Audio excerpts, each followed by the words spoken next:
For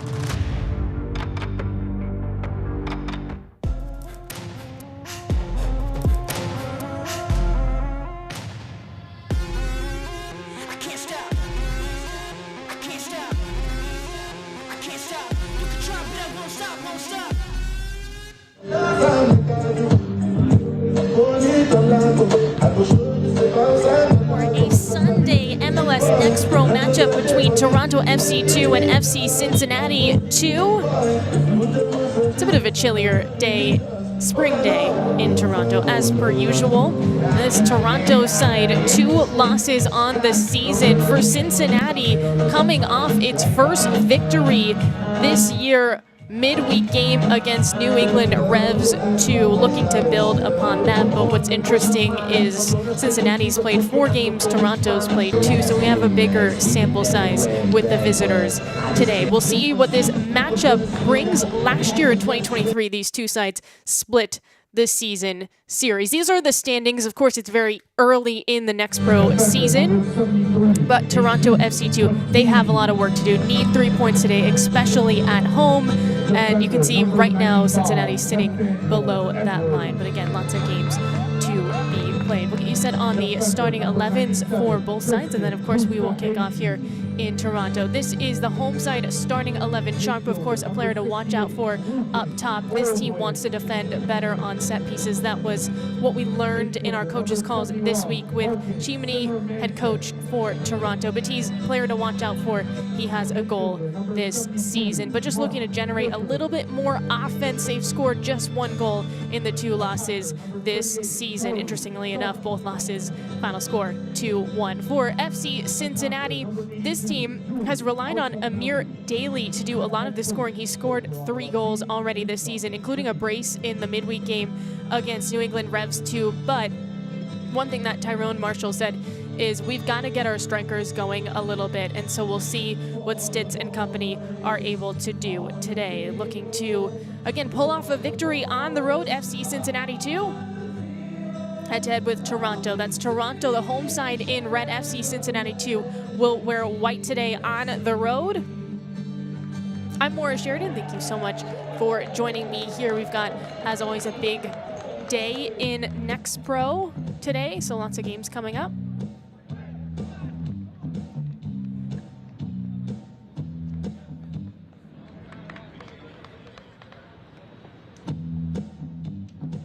Looks like Charlie Sharp will start things off for Toronto. Was a second half sub against Columbus too. He's a player that's working his way back from injury.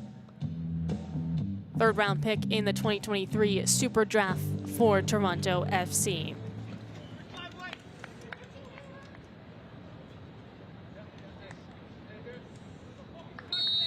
Mario Alaeus is our center referee, and we are underway. Toronto again starting with possession. Cincinnati already working it back. There's a little bit of pressure, and we got a foul called. That's going to go against Toronto.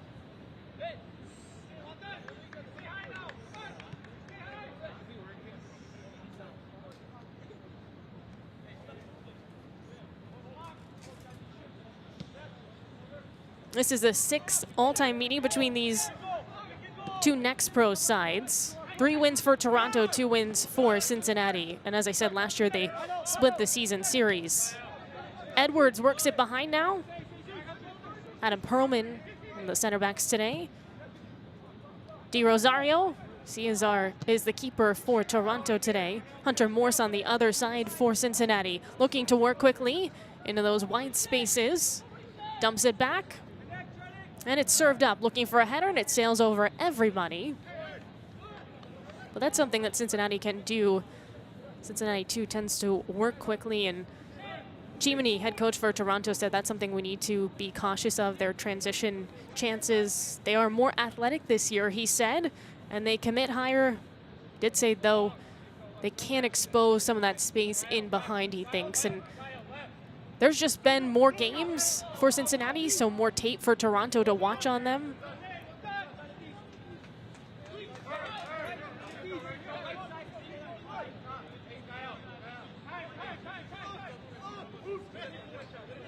Pusahagi now settles it back for Toronto. Now, Pustahegi is an academy product for this Toronto side.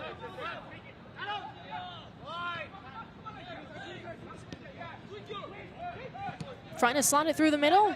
Ricochets back. Pustahegi. Physical play, and we'll get a call. The Cincinnati player is down in quite a bit of pain.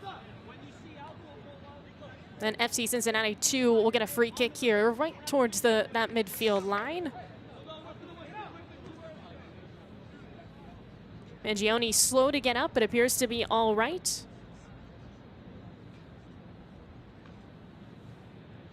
Well, Mangione, when talking to Marshall, head coach for FC Cincinnati 2, he said he's really a player that does a lot of behind-the-scenes work. Pretty much says he's a blue-collar player. He's not going to show up on the stat sheet, but he's very important to this squad. He said the same thing about Brian Schaefer, who's back at the center back spot and just had the ball right there. Said Schaefer wins a lot of balls through the air, and those types of players are key. And for FC Cincinnati too, at this point, just looking to string together some wins after a bit of a disappointing start to the season that included 2 losses and a draw. Schaefer sends it wide, looking to move it up the flank. Tight passes here for FC Cincinnati too. Toronto looking to get organized. Charlie Sharp with a little bit of pressure there.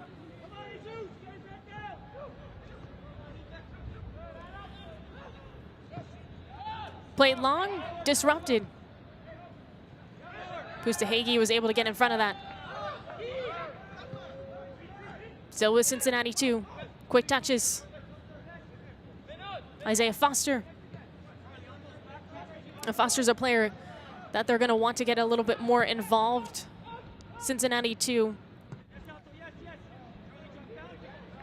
And that a bit of a miscue for the visitors. Yeah, Marshall said there's a lot of players looking to make the jump to the first team in the next 6 to 12 months.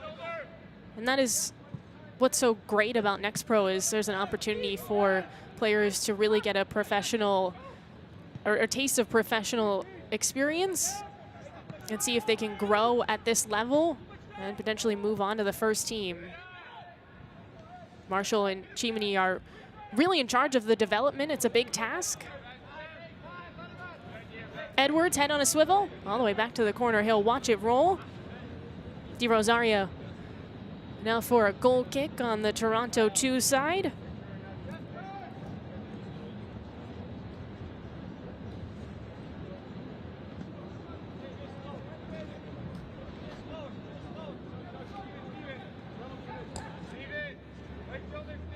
Di Rosario.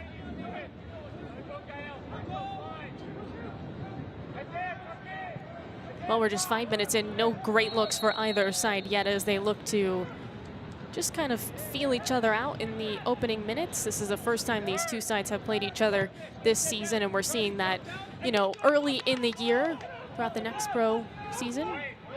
2 Eastern Conference rivals, though. This one lifted. A bit of an aerial duel. Played long, looking to go over the top. Edwards. He'll just toss it in now for Toronto 2. Edwards, a product of both Syracuse University and Purdue Fort Wayne. He did debut with the club in its first game against Philly Union 2, in which they lost. Again, 2-1 was the final in that one. Pustahegi.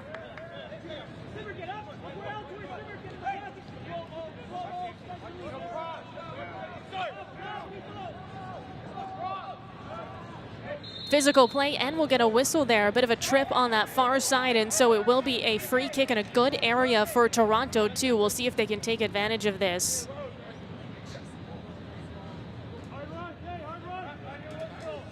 Chimney feels like this is the deepest group that he's had as a head coach on the Next Pro side. Morse gets ready in net.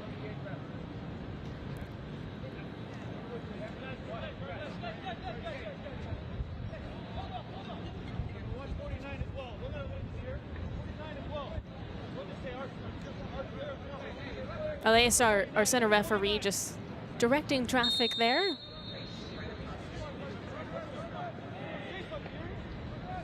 Off the delivery. And we've got a foul before.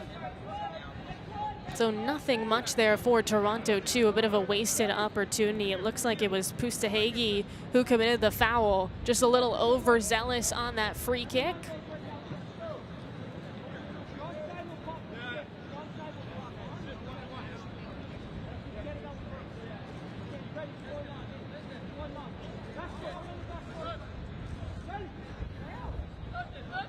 Moore's gonna send everyone further up.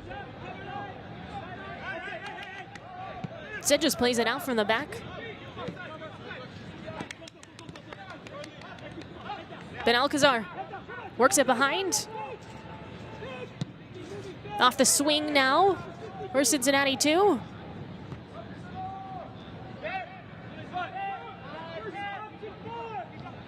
Perlman.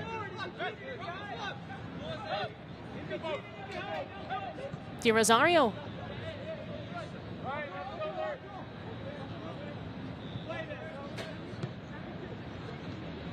Up the left flank. Combination to Sharp. And the flag goes up.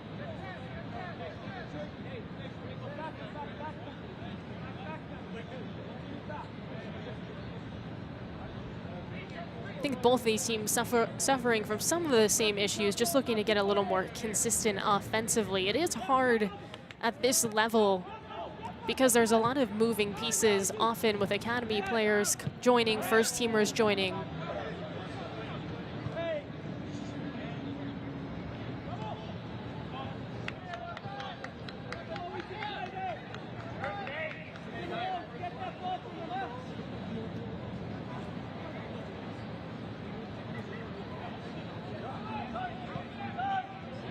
Altobelli now possesses for Toronto 2. Pustahegi drives it up the middle. Sharp, not squared. Couple of tight passes between the pair.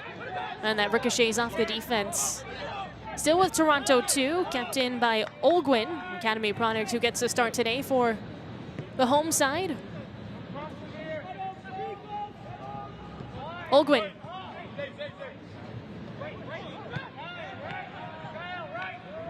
Altobelli spins off his right foot, sends it to the wing in Edwards.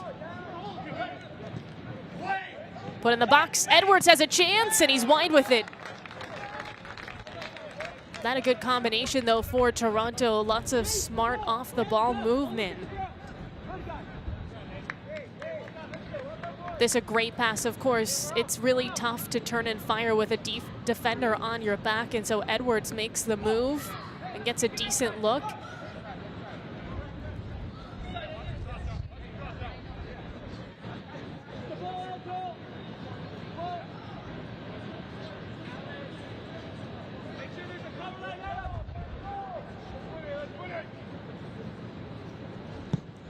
Morris up to the midfield. Olguin dispossessed on that one. Cincinnati 2 comes up with it. Bit of a light pass. Still with the visitors.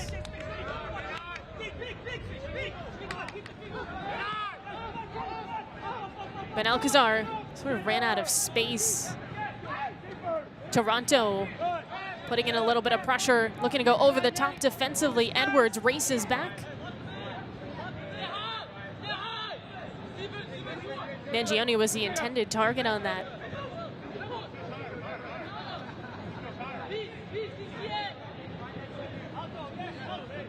So far, and we're only, 11 minutes into this match, Toronto's done a pretty good job of stopping those transition chances that they were worried about with Cincinnati 2. Moving towards the middle. Into the box. And to Belly, chips it over the top, header off the crossbar, second chance is in! Toronto 2 takes the lead, and it's Charlie Sharp who finds the back of the net.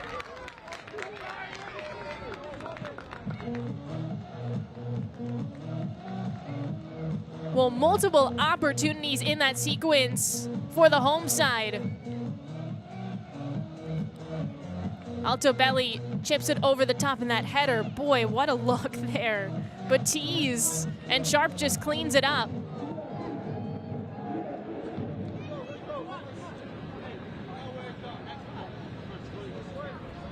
Toronto FC goal scored in the 11th minute by number 38, Charlie Sharp. Well, for Sharp, a player that's coming back from injury, that's a great way to start this match. But really, I would say a team goal because Batiz almost finished that himself originally. Would have been a beautiful header. It really just all starts from Altobelli and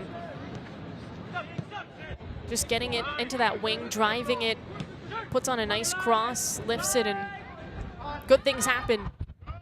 We'll see how FC Cincinnati 2 responds.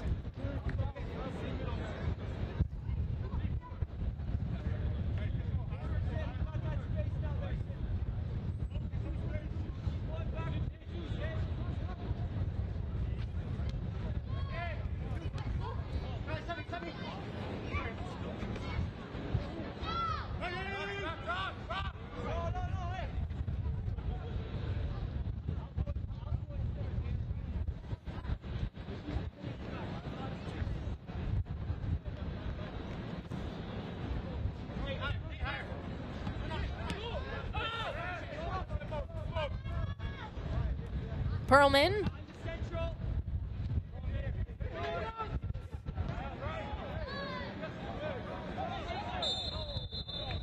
It looks like that one went out for Toronto, but that left side has been dangerous. Cincinnati wants to move quickly. Oh, it's given away. Sharp through the middle. Edwards on the wing. Into the box, puts on a cross. Deflected out. Right back to him. Isaiah Foster has to help out defensively and not on the same page there. Still in the attacking third for Toronto too.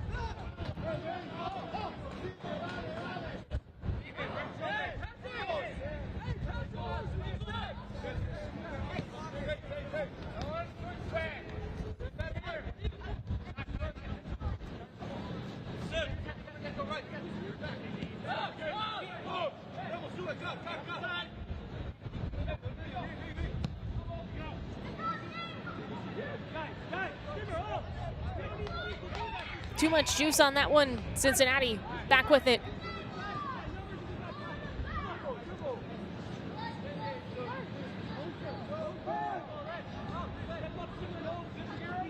Using Morris. Aggressive play here from Toronto too, and a foul is called. Mark Fisher, the one to commit. But you can see trying to swipe on that one. See if they can catch Cincinnati 2 off guard. Ben Alcazar. Sharp and Fisher. More pressure.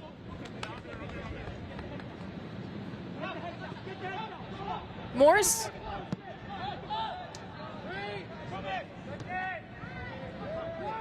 Nice header forward. Into the box, off the head of Sharp.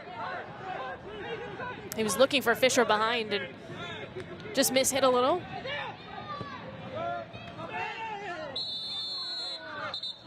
Oh, that's going to be a foul against Pustahegi.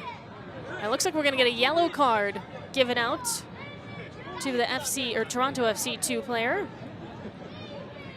That's the first yellow on a player in this match. See this again. Pustahegi had been warned before.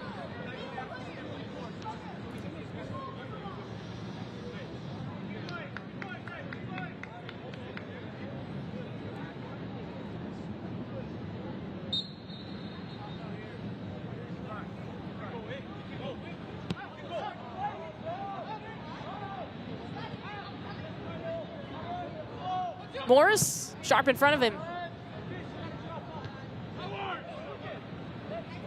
Olguin.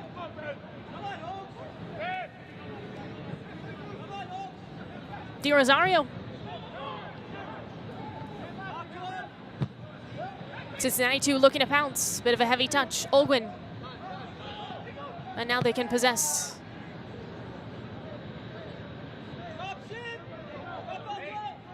Right wing, 1v1 opportunity. And it's going to be a goal kick for Toronto. Just defended nicely there.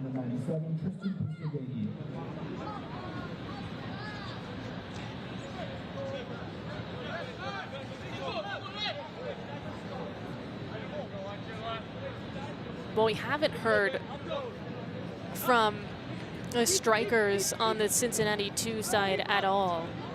Ben Sitz being one to really watch out for. The second round pick out of DC United. Played for Penn, his college soccer. Out to Belly, takes a knock, no call.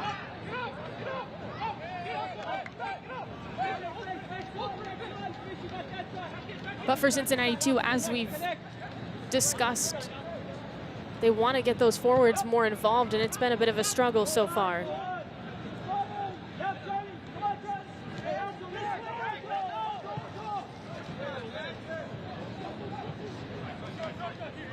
Ben Alcazar.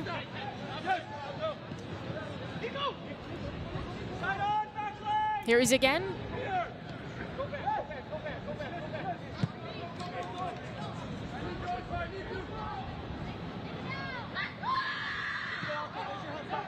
Well, there's nowhere to go for Cincinnati 2. They're trying to get this defense moving by these quick passes. But Toronto 2 stayed pretty organized.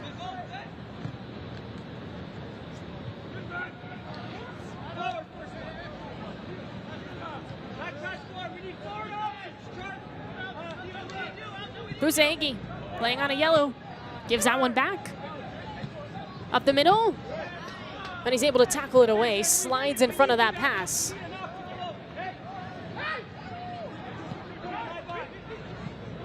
Centered. Now wide with it. And the flag goes up.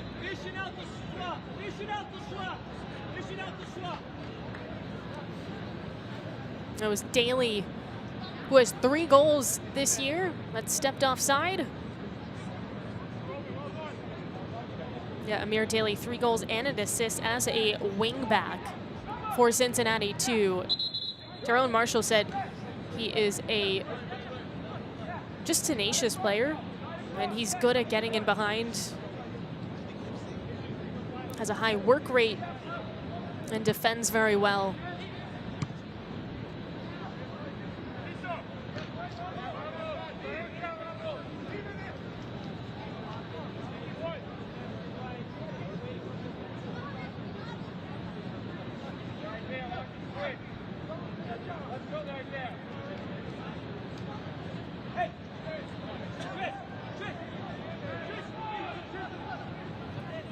Off the toss.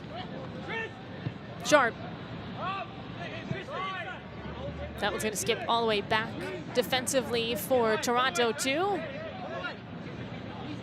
And we're at York Lions Stadium in Toronto, Ontario. The home side is up 1-0. The lone goal, Charlie Sharp. Was it a great sequence for Toronto? Had a shot off the crossbar, a header. Batiz with a great scoring chance, and then Sharp off the rebound was able to tuck it in the corner, and that's how we got here. Olguin.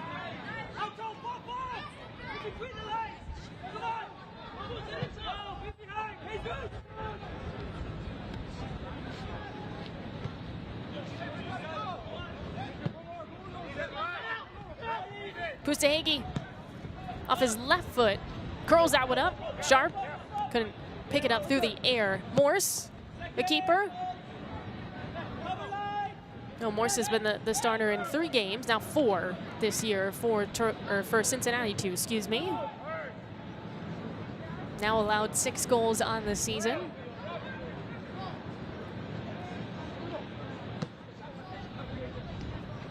This was always going to be a bit of a tough match for Cincinnati 2, just having played that midweek game.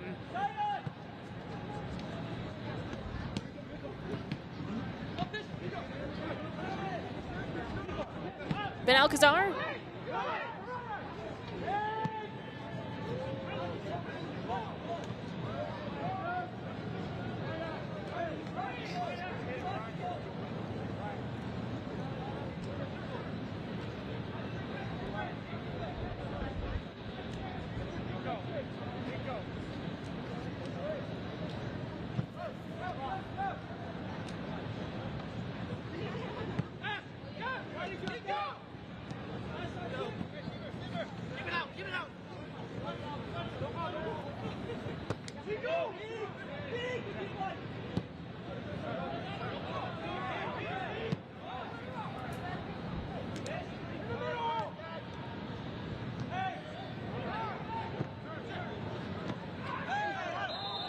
Well, the next home match for Toronto FC 2 is against New England Revolution 2, Friday, April 19th, 7 p.m. Eastern Time. You can watch that on MLSNextPro.com.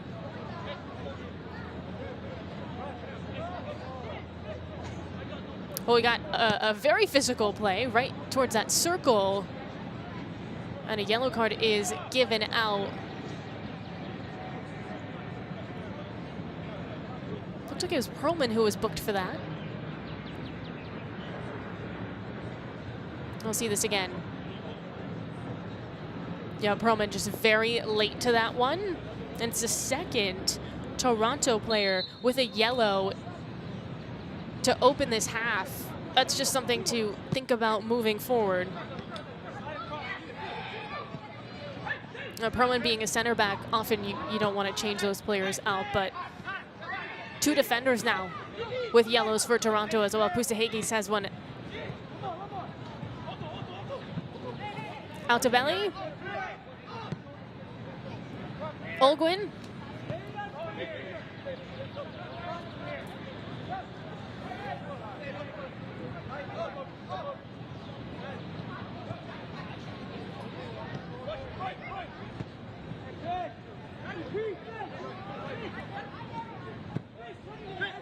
Pusahegi. Nice touch. Edwards. Wide with it. Blocked on his initial attempt for a cross, and we'll get a corner for Toronto 2.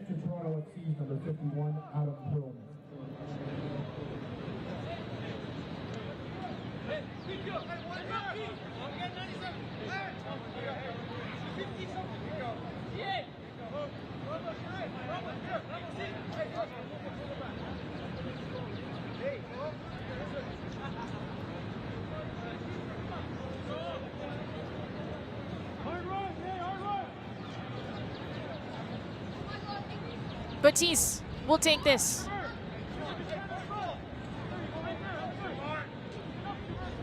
Off the delivery. It's an in-swinger towards a back post, and leaping for it is Morse. Oh, the keeper is able to snag it out of the air. Just a quick rollout here for Cincinnati 2.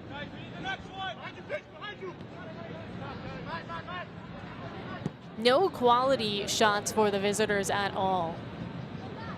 Morse lifts.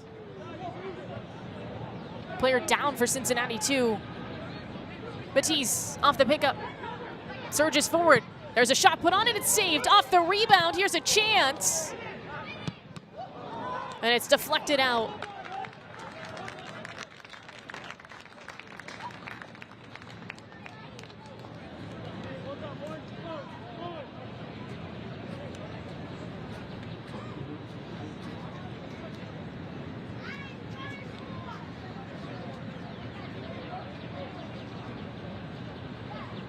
All right, so we'll get another corner. Toronto 2 knocking on the door of goal number 2. Batiste from the opposite side this time. Last time it was an in-swinger.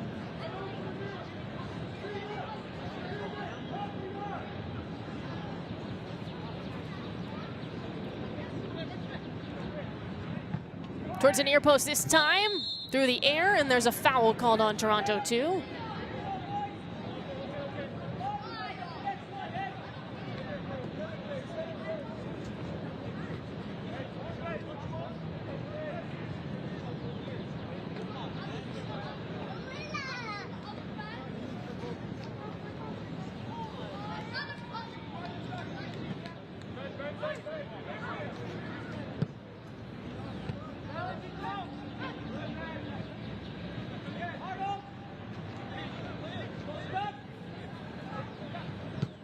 Jimenez. Foster. Back to Jimenez.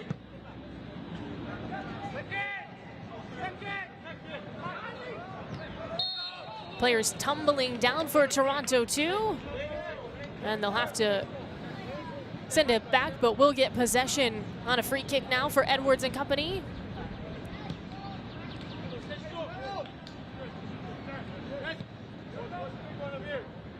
Well, it's been a good start for the home side. They've been the more dominant team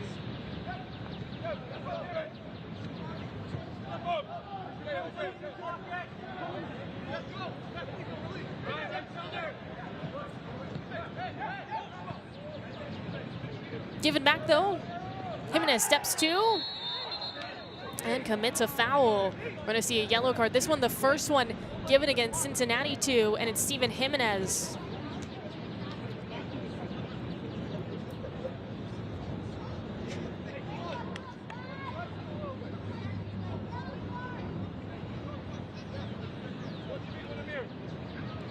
Yeah, Alto Belly was closest to it, and it was a heavy touch off of Jimenez, and he still reached for it.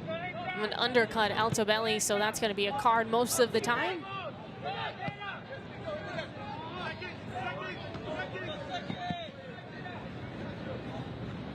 Fisher makes a run. Edwards. Olguin. Pusehegi. Perlman. They'll switch the point of attack. Toronto 2 will. Through the middle. Love these passes for the home side. That one's out. That's still with Toronto 2 in the attacking third. Olguin's been good through the midfield and just kind of connecting for Toronto 2. Edwards. Tapped away. Perlman puts one in the box off the service. Sharp wants a call. Won't get one. Not totally cleared for Cincinnati 2. Now it's Jimenez. Works behind. Let's see if they can transition now. The visitors. Lots of green to operate. Jimenez sends it wide. Into the box. Looking for a cross in. And it's saved on the line by Toronto 2. What a defensive job there. And we'll see this again. Cassiano off his, actually it was his right foot, and it's saved on the line. Had De Rosario, excuse me, beat on that. Absolutely. All it was going to take was one touch, and we had a level game. But we just caught a glimpse of how Cincinnati can do damage even without possession time, because they counter very quickly and they are pretty dynamic in those transition opportunities, efficient as well when they're at their best. And so you might think that you're dominating a game, but it's a bit misleading because they're comfortable behind the ball, they're comfortable without possession because they know that they can be so quick on those attacks. Perhaps a bit of a wake-up call for Toronto too, to realize that they're going to need another goal, I think, to provide some cushion moving forward.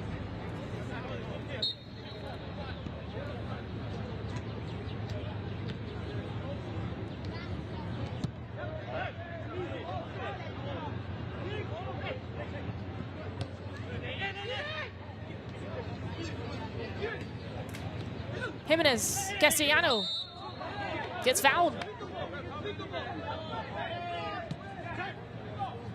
Works quickly. Jimenez, head on a swivel. Castellano makes an underlapping run.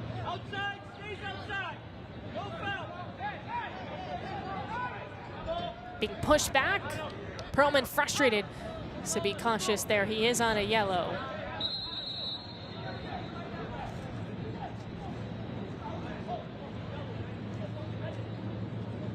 Well, Perlman's going to be warned. Next FC Cincinnati 2 match is at Atlanta United 2. It's Sunday, April 21st, 3 p.m. Eastern Time. MLS nextpro.com. That's where you can catch those games.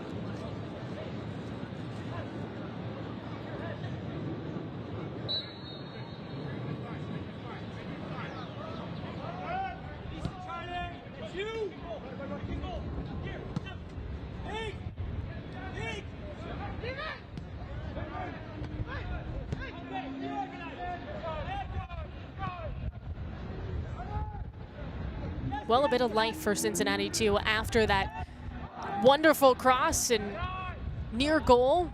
Castellano, the one to create, Just pure speed up that left flank. Here comes Toronto. And out of control.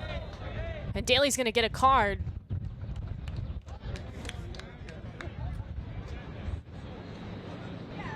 Amir Daly, the second player to get a card for Cincinnati too in this first half, him and Jimenez.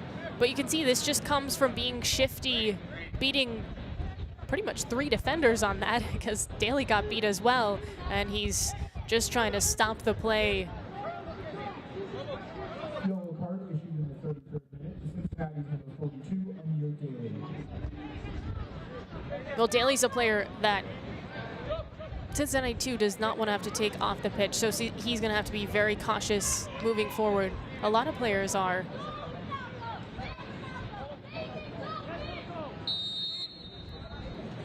Batiz on a free kick for Toronto 2.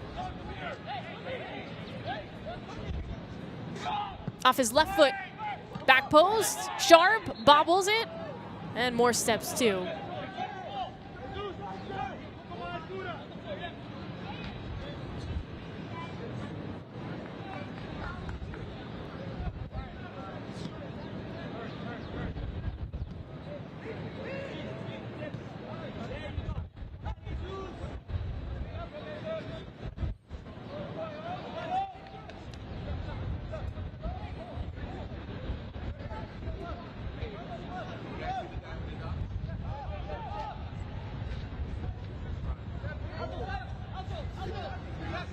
Di Rosario.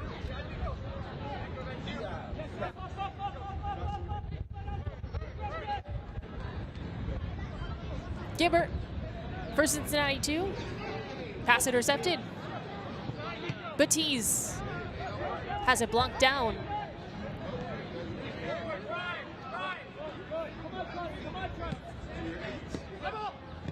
Foster.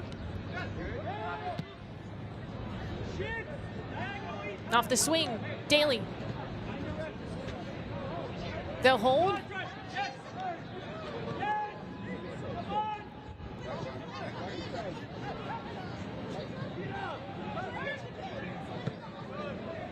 Ramos.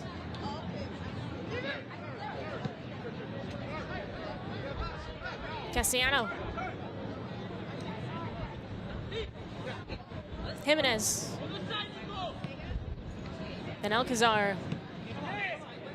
Come on. You stay inside. Yes. Alto, connect.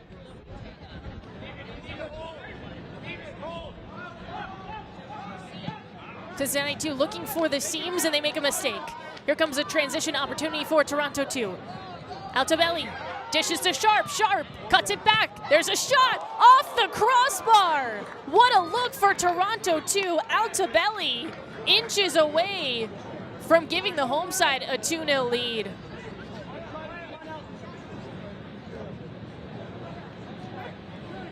That's a second time that Toronto 2 has hit it off the crossbar. Of course, the first time ended in a goal because Sharp was able to finish off the rebound.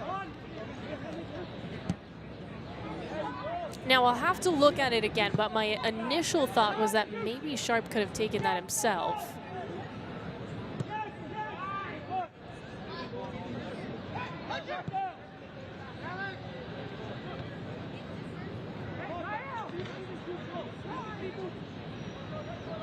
Let's take a look at this moment. This a costly giveaway. Numbers now for Toronto 2. Altobelli drives it up the middle.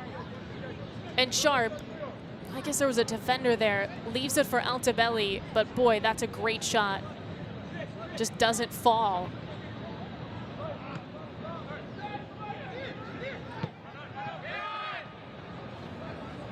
Foster is fouled. Edwards.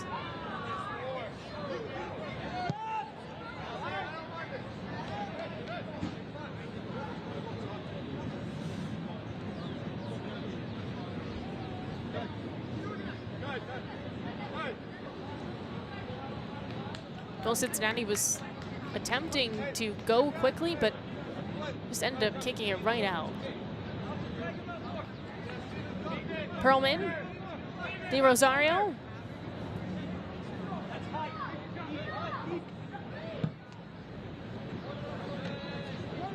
Sharp. Fisher. Matisse.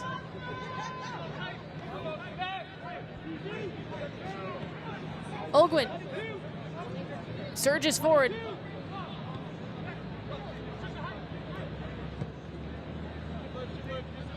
Perlman. Bustahegi.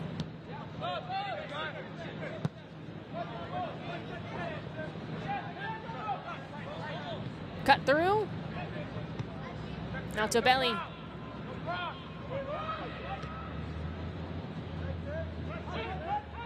Taken back by Cincinnati 2. Bit of a heavy touch there. Altobelli pounces on it. Looking for the cross, and it's a corner. Oh, Altobelli's been really good in this first half. And that a moment, it just seems like Cincinnati 2 could corral it in. But he smells blood and earns it back. And now here comes a corner.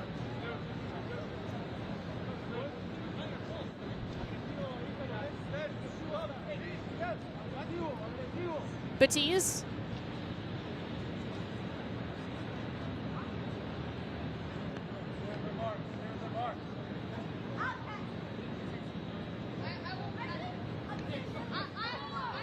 Off the delivery.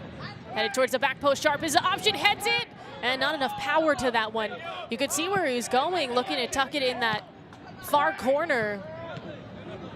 Fisher. Sharp. Cleared. Bends out in front of the benches here at York Lions Stadium in Toronto.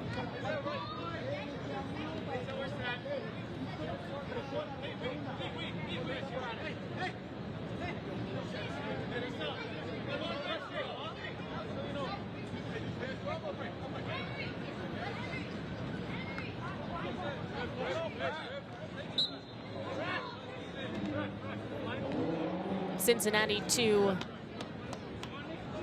down a goal on the road.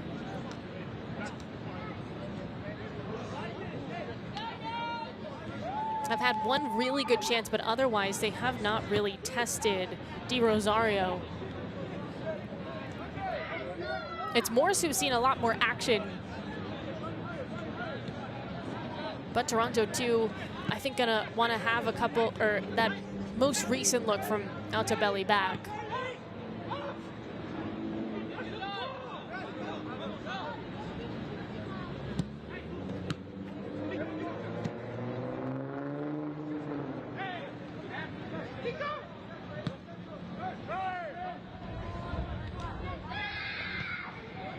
Daly serves it up. Castellano down. No one there to take a shot. And it's cleared out by Olguin.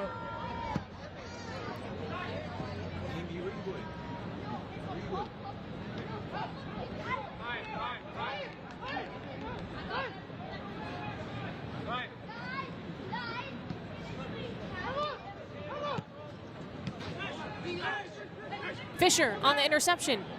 Olguin. Touch ahead. Here's a good opportunity. Chipped over, and it bounces home for Toronto. Zimmerman Cheech takes advantage. And it's 2-0.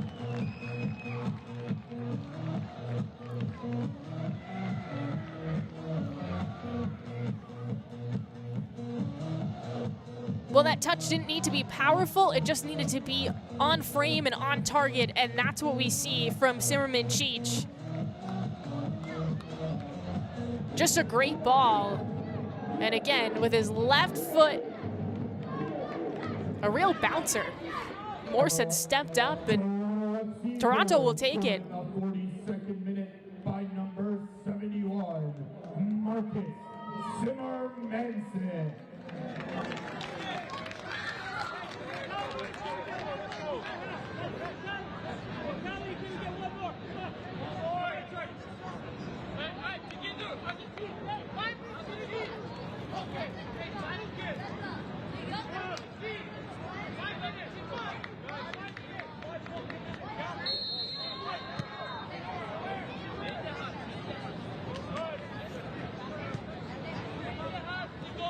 Well, Cincinnati and Toronto definitely feeling good about this first 45 minutes.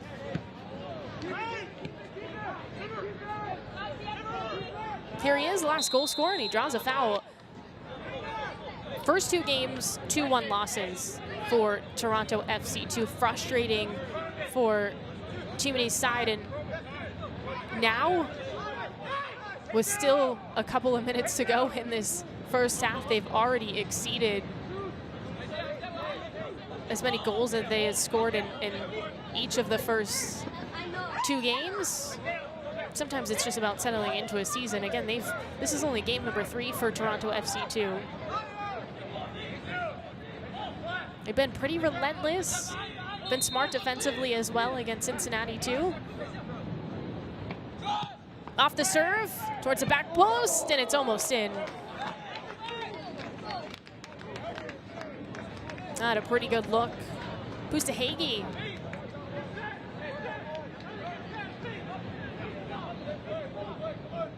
There was multiple players there that actually could have touched it home.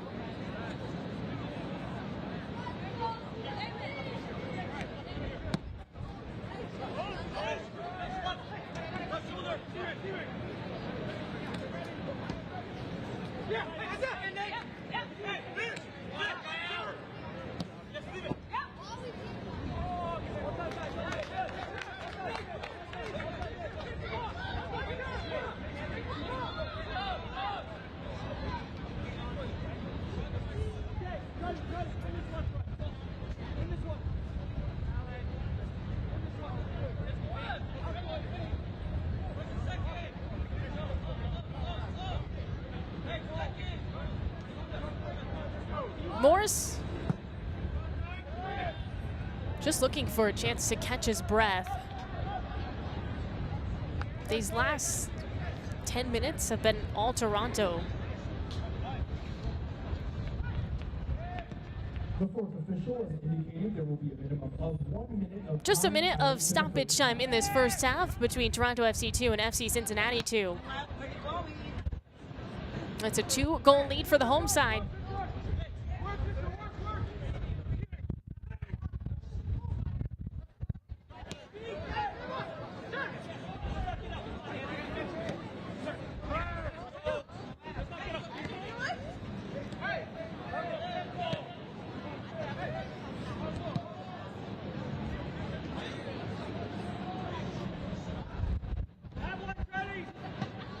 Interested to see what changes are made by Cincinnati too.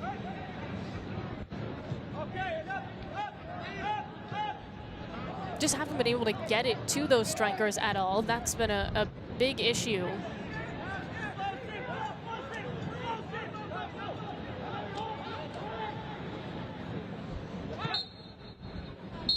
Well, there's the whistle to end the first half. 2-0 is a score. Toronto FC 2 with a lot of solid pressure. Charlie Sharp the first to score, and then Marcus Simmermanchich follows up with a goal to provide a little bit of cushion heading into the break. Again, our score 2-0 at halftime. Toronto FC 2 up on FC Cincinnati 2. Well, halftime is coming up, but after we check in with the Generation Adidas Cup.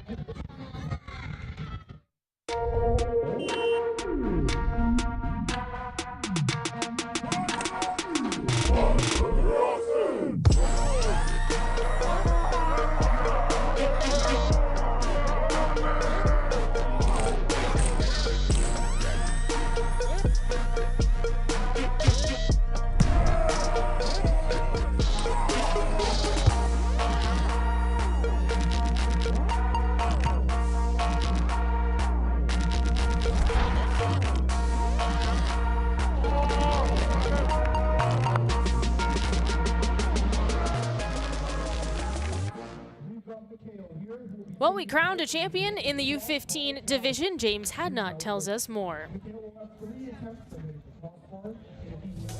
Today we crowned a champion on the campus of IMG Academy at the 2024 Generation Adidas Cup U15s. Valencia, Toulouse, and Mark makes it happen as he's done all tournament. But it's the spacing before he gets on the ball. It's Santi who comes central, and it's Mark that breaks the line with his run. The way he just opens up his hips, so clean, so classy. 1-0 Valencia. And then insurance, always necessary in a final. Stepping up is Amadou. What a strike! As Jay requires so much attention, he plays it right into the path of his number 9.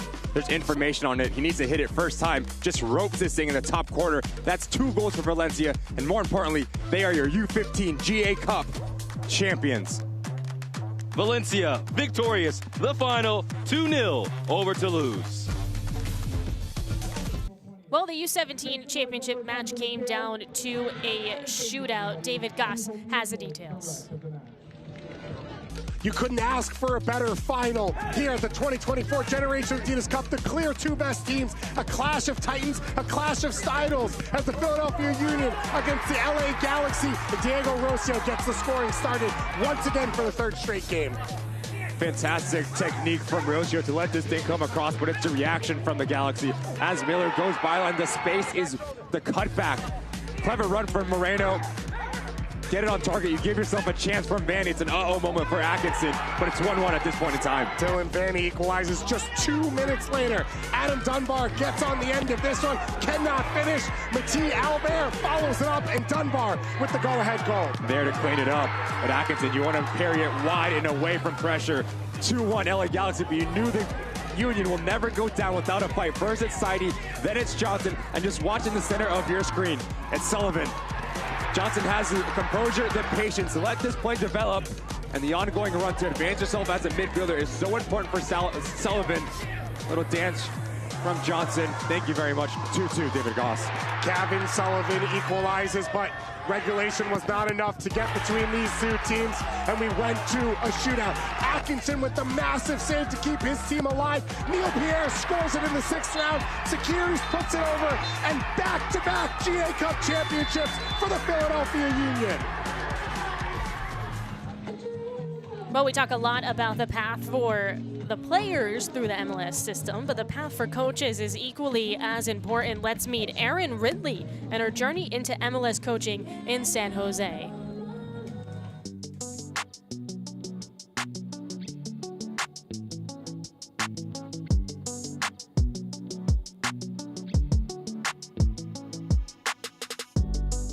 Okay. My name is Erin Ridley, and I'm the head coach of the U15 boys here at the San Jose Earthquakes. I'm from Chattanooga, Tennessee originally. I was a multi-sport athlete. I played soccer, of course. I played softball, basketball, tennis, swimming, cross-country, track. So a lot of different sports, but fell in love with soccer, and that was the one for me. Like so many kids, Erin's introduction to the game came through family. I started playing soccer at the age of 11. And my brother and I joke because my mom signed him up first, and he's younger than me. And of course, I couldn't let my younger brother do anything competitively that he was doing that I wasn't doing. In 1994, the United States hosted the Men's World Cup, which boosted the popularity of soccer around the country. It wasn't long after that we had the 1994 World Cup here in the United States, and I was completely captivated. I was 11 years old for the 94 World Cup, and definitely fell in love with the U.S. team at that point and followed the game ever since. Erin played as a goalkeeper, falling in love with the position early.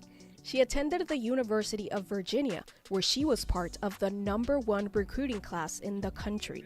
Unfortunately, during her time in Charlottesville, Erin suffered numerous injuries, which steered her in the direction of becoming a coach. I was really lucky that I went right into college coaching after I was done with playing, and I fell in love with it for its own sake. Coaching would lead Erin back to her hometown, where she would coach the women's team of one of MLS Next Pro's newest clubs, Chattanooga FC. So I was the head coach of the Chattanooga FC women, which is in the WPSL. And that was an incredible experience for me. One, because that's home for me. Chattanooga's home. So it kind of felt full circle coming back. My first impression of her was that she, first of all, knew the game very well at a super high level. Even back then, that was super clear. My husband and I moved back to my hometown to help me recover, And I was really lucky to get into that community and become the head coach there. And the first year was really challenging. It was all local players. I had been coming back from this brain injury and only had gotten back on the field in time to get open tryouts. And they were the most amazing, bought-in, hardworking women. And I had players from 16 to 32. I had young mothers on the team. I had high school players on the team. I think we won one game that year. And that set the foundation for the next year. And the following year, we had not only the sport community, the Chatahooligans there are incredible, but I was able to recruit nationally, and we brought in top players, and we were able to make an incredible run and put together, but it started with that first year and this like spark and love of the game. And one of my favorite parts about that is how many of those women have continued to play, they extended their careers, or even that they're now coaching. And I think that's a huge mark of success from that time. She expects a lot out of her players. She expects a super high level of commitment and work rate and all those great, qualities that you'd expect in a strong player. But at the end of the day, like there's compassion there to where the players knew, they always knew that she cared about their best interests. So even when she pushed them, it was from the right place, and everybody always knew that. Erin also coached at Baylor School, a boarding school in Chattanooga. While on staff at Baylor School, Erin coached Darrell's oldest daughter, Zoe. As a parent, whether your kid's in athletics or not, you want them to be around teachers and coaches who care for them as human beings first. I don't think anybody puts their kid in sports for any other reason than to have them mentored and nurtured. And I saw that as a parent. Erin is the kind of coach that you want your kid to play for. And then on the professional side, she's the kind of coach you want involved in your organization because of everything that she stands for, her level of excellence that she expects of, not only her players, but of herself. She's constantly been growing. You've seen that in the way her career has evolved. Erin's time at Chattanooga FC is remembered fondly for her impact on and off the pitch. A coach of her pedigree will always draw the attention of U.S. soccer. In 2018, the U.S. U17 girls national team was preparing for the World Cup, and Erin was asked to help out. During that time, she met Luciano Fusco, a member of the Quakes organization, and Andreas Deza. Andres was the girls director at the time and had worked with Luciano for a long time. And they were in a transition moment where Luciano was actually being pulled into the boys' side. And when we were on the trip in South Korea, Andreas had mentioned that he needed a coach, and he wanted me to come check things out. And my husband and I flew out, and we were really blown away by our visit that we had here. And it was amazing. So I came in, I was named the U19 head coach. I also took over the U17s, and I was also doing the goalkeepers as well. And it was a really special environment. We had so many top players in that group. We won a national championship with the 15s. We were the coach of the, staff of the year for the DA on the west side. I think it's been a really unique experience being the first female head coach for the MLS platform. Like that is something that I really am humbled by, and I don't take for granted ever. Having the opportunity here at the Quakes to coach at a high level on the women's side and then come in and coach at a high level on the men's side has been really special to me. While inspiring others isn't what Erin set out to do when she began her coaching journey, her path has made her an inspiration to many. Hopefully women see what I've been able to do and feel like they belong here, and that they see themselves there as well. And not only that, but that the young men that I coach also see that as normal as well. And I have a great relationship with the guys that I coach here, and I'm very, very proud of them. And it's very rewarding to be their coach.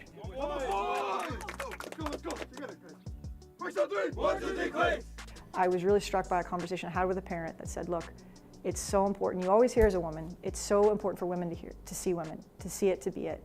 But I had a parent in Chattanooga, Tennessee tell me, it's so important for my son to see you. And I never forgot that. It really changed the way I looked at things, is that not only is it important for women to see other women doing things that they aspire to do, but it is important for young men to see that. And I take that responsibility very seriously as well. Erin is vocal about more opportunities being afforded to women in sports. I think the landscape has changed in that there are certainly more professional opportunities for women across the board. The level of professionalism on the women's side has been increasing exponentially over the last 20 years, and we're seeing huge gains from the way that women can use the platform to make a career out of playing and then make a career out of coaching. We're seeing how normal it is to see female referees taking the lead. We're seeing female strength coaches and female nutritionists, analysts. We're seeing lots more women involved in staffs. I would say that if you love the game, that there's a place for you. And when it comes to coaching, it's about giving back. I think that one of my favorite parts of coaching is that I know what was transmitted to me and the passion that the people that I worked with, that they had for the game, and I know what it added to my love of the game, and I hope that I can continue to pass that on. So my message to women is that they belong on the sideline, they belong in the game, and that they have a voice that is valuable. And I think too often when they don't see themselves there, it's easy to tell themselves that it's too much work or they probably wouldn't be welcome there anyway, and that's just not true, and that they have the power to write their own story and to be part of something that they get to set the path towards. And whether it's coaching boys or girls, men or women, I think that the most important thing that women can see is just to get started. If they love something, if they have a passion for it, there's a place for them.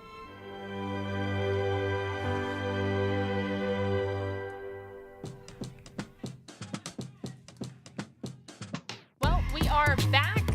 Take a look at the schedule across MLS Next Pro. These are your scores. Of course, we talked about FC Cincinnati 2 picking up win number 1, 2-1 against New England Rev. That's actually going to be the next opponent for Toronto 2. Chicago Fire 2 taking care of business against Crown Legacy FC. 2-0 was the score, and New York Red Bulls 2 beat New York City FC 2. Always a fun rivalry between those two sides. Take a look at the highlights from this one. Toronto FC 2, FC Cincinnati 2. We played 45 minutes. And really, Toronto had some good looks throughout this entire match. They could maybe be up 3 goals. But anyway, the first goal, Batiz skies in, slams it off the crossbar, and Sharp is there on the rebound to make it 1-0. This is the best look by far for Cincinnati 2, but it's saved on the line by the Toronto defense. What a great moment there defensively. And Sharp dishes this one back out to Belly off the crossbar. That was a wonderful look. Don't worry though, because they would ultimately go up 2-0 Toronto 2, because Marcus Sirmanchich with that finish just hopped it through. That one was slotted to him nicely. That one goes wide as well for Toronto 2. Way more looks than Cincinnati 2. You can see shots on target 3 compared to 1. And 9 total shots for Toronto 2. Just 2 shots in total for Cincinnati 2. This has been a problem for them throughout these first now 5 matches. And so they're going to need to probably make some adjustments here. Maybe add in some new players to see if they can get something going offensively. Credit to Toronto 2 though, because they've done a good job defensively at stymieing any transition chances that Cincinnati 2 has been looking to get, because their counters have been pretty good in the past, but Toronto came prepared for that. So we're about ready to start the second half. We are in Toronto, Ontario at York Lions Stadium. I'm Maura Sheridan. Thank you so much for joining me on this Sunday afternoon.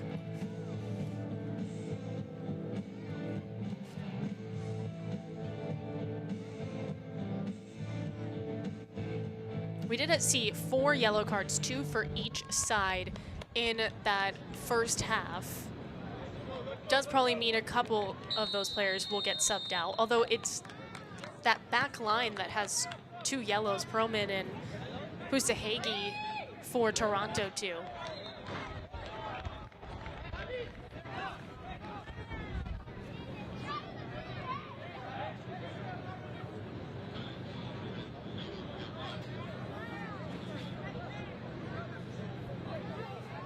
Well, Cincinnati makes a change. They are the first to make a sub. So Ramos is out and Chirilla's in. That's the change. Stefan Chirilla comes in.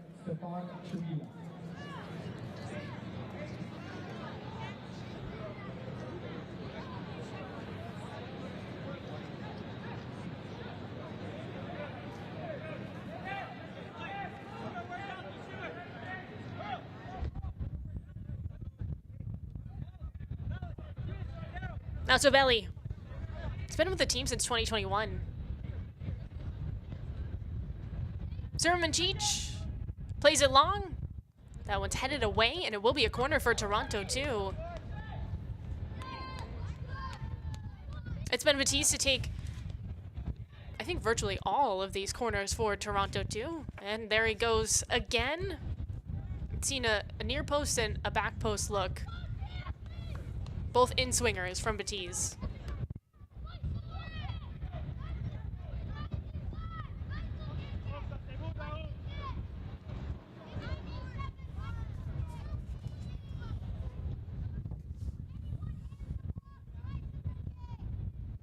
Bezos Batiste towards the near post, and it's booted out by Daly for Cincinnati, too.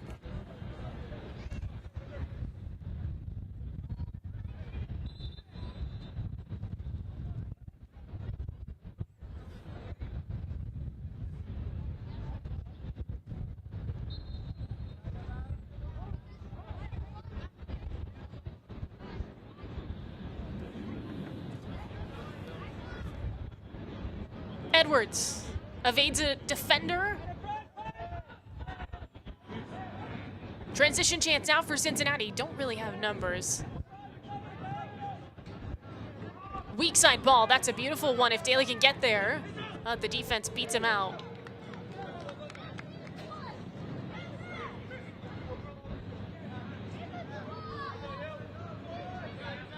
Gibbert.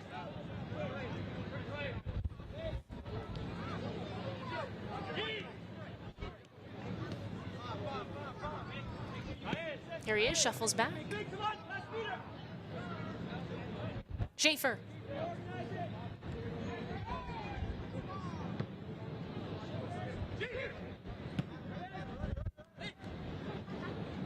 Heel pass. This is a good opportunity for Cincinnati.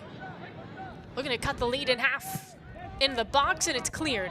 That was Edwards with the big boot, and now Toronto 2 can go. Sharp. All by himself, takes on 2 defenders, nearly got a shot off, collision in the box, and it's Sharp who is whistled for that one. Both players going down. Well, you could just see the foot-to-foot contact on that. That's going to be painful because Sharp had followed through like he was shooting, because he was. Off his left foot, yeah. Ankle crunch. Looks like the training staff's gonna have to come out. It's Gibbert who is back defensively for Cincinnati FC 2.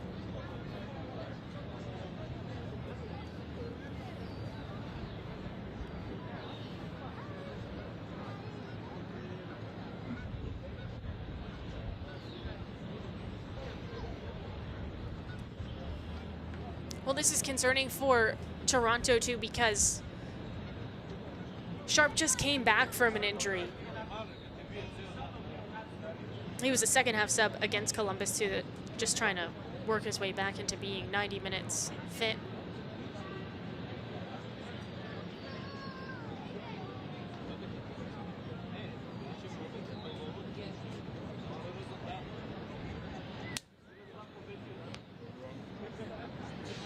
Well, this game opened up a little bit to start the half because FC Cincinnati 2 had a pretty decent transition opportunity in which they penetrate into the box and don't get a look off, but it was positive for them. We didn't see too much of that. We saw a couple of good transition chances in the first half, but they were looking to add more. And then Toronto counters with a good look of their own. Sharp commits a foul, and now he's slow to get up and he's walking off the pitch very gingerly.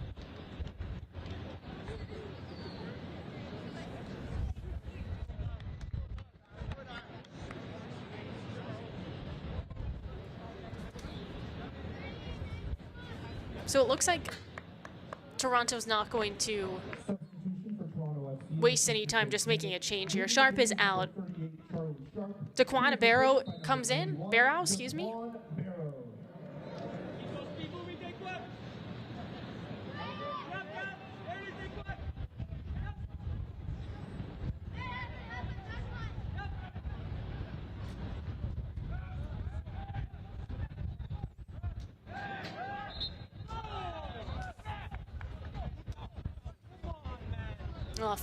Foul, excuse me, against Toronto.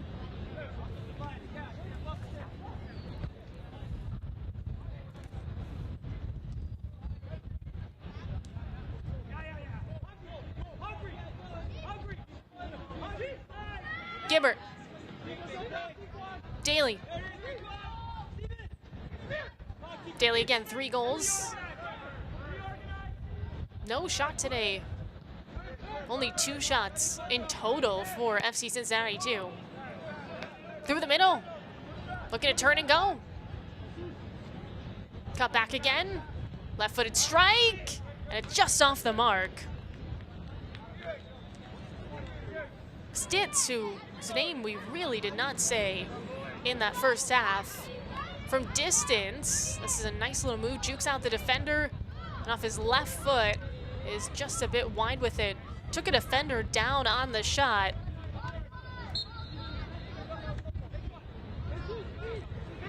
But one thing Toronto has to be cautious of is in their first 2 games did give up 2 goals in tight periods of time, just back-to-back goals allowed.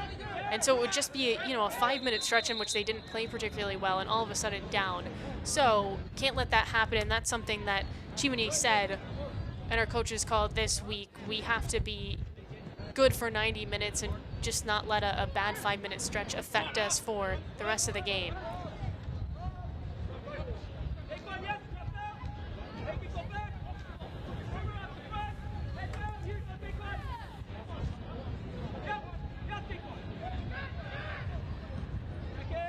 Played long. Daly off the back of his boot. Gibbert, physical play on the flank. Batiz trips and then ultimately steps out.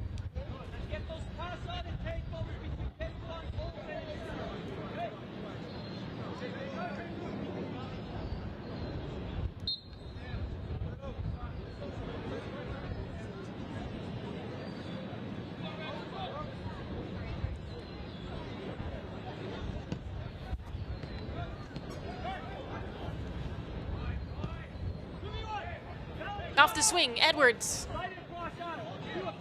moves it into the 18, takes a shot, and boy, that would have been good if we could have seen Barrow with a perhaps header on this.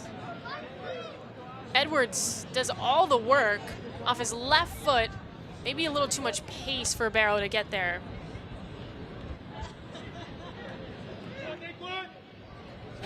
Batiz on a corner.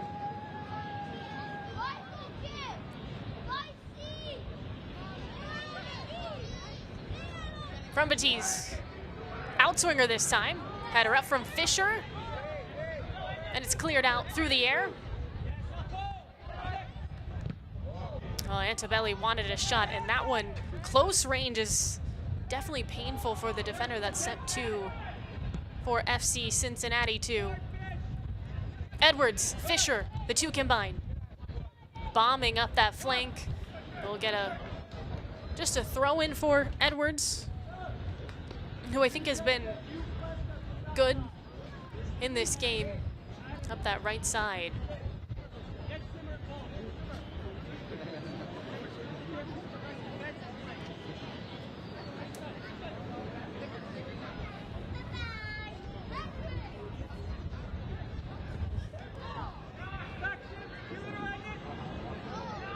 Sits, tackled away. Altobelli. Barrow loses a handle on it. Batiz with a bit of a push. And it's back with FC Cincinnati 2.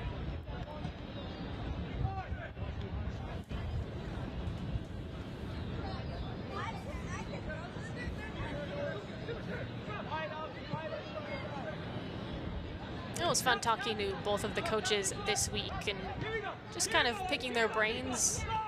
I think what's great about Next Pro is that these sides that are connected to MLS teams often play the style as the MLS team. Makes the most sense because it's easy for players to get acclimated and then they can move up. They're completely ready for the system. But it was fun to just talk to these coaches as individuals and see who kind of inspired them in their journey, because between the pair of them have a ton of experience. Chimini was with the Toronto Academy for 10 years. He says he's really inspired by kind of the Italian soccer way. He likes the high risk, high reward type of football.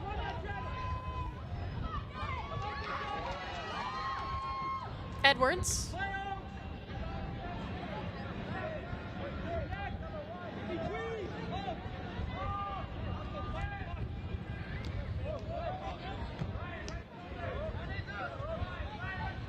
Zermancic has a second goal for Toronto too.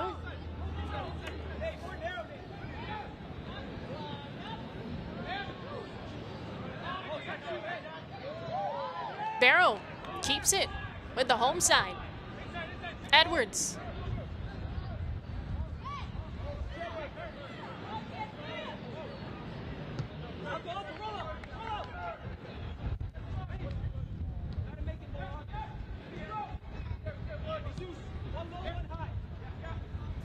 Barrow was the change for Sharp. Out of necessity, Charlie Sharp went down with an apparent injury.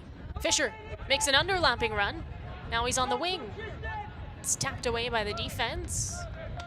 And it's gonna stay with Toronto FC 2. Again, Toronto looking for win number 1 on the MLS Next Pro 2024 season after 2 losses to start the year. In a good position now, but have to hang on. Still plenty of time for Cincinnati to launch a comeback.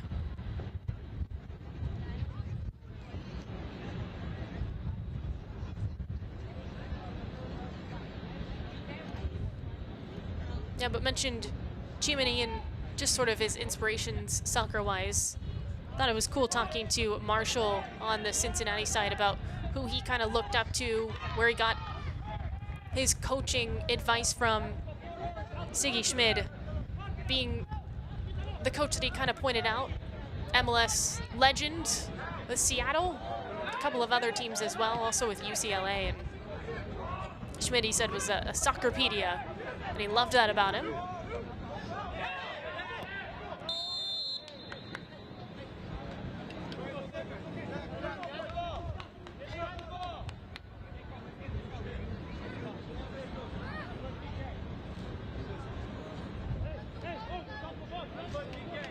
Well, this positive for Marshall's side. It's going to be a free kick. One thing that Toronto had discussed and worked on in training is defending these set pieces, because they'd been an issue in the first 2 games, and we just frankly haven't seen a lot of set piece chances for FC Cincinnati too. We'll see if they can convert on this. Mangione steps back to take it off his right foot, bends it towards the back post. Header up, second ball, and it's blocked down. Edwards was the one to deny. Barrow looks to counter, and that one off of Daly. Altobelli waits for it, gives it to Edwards, stretching out the defense, waits for numbers, cutter in the box, and Fisher. Read nicely by the defense there. It was Foster who was able to break it up.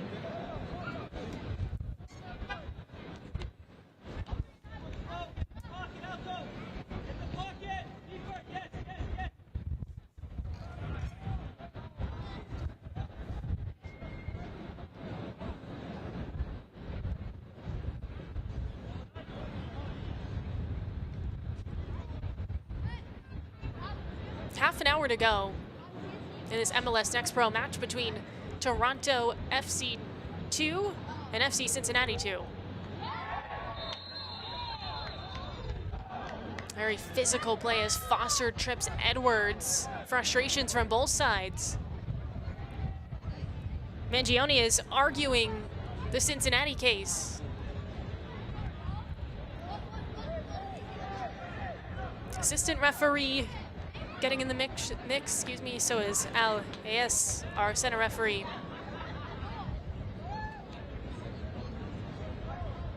And now Batiz and company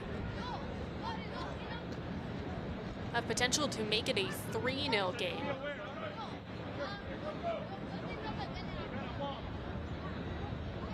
Just a step inside. but a little bit of texture, and this curls to the back post. We'll see if that's where they decide to go.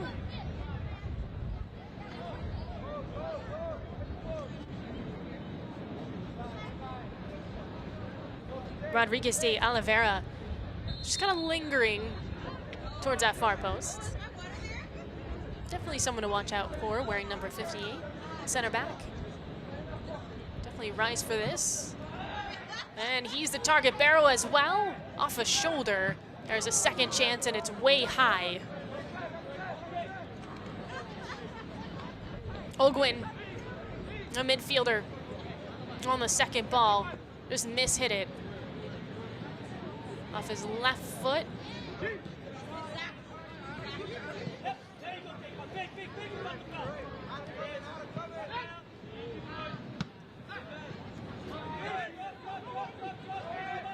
Surging forward, Cincinnati looking to get on the board for the first time today. Into the box, there's a push, bunch of collisions and a penalty's coming. FC Cincinnati 2 is gonna get a chance from the spot. Let's see this. Just late to it. It's Pusahegi. Very clear foul in the box. And we'll see who steps up and attempts to convert. Ben Alcazar looks like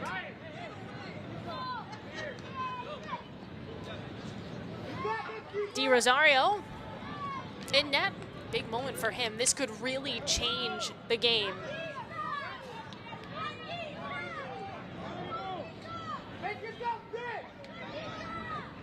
Nico Ben Alcazar, the experienced player.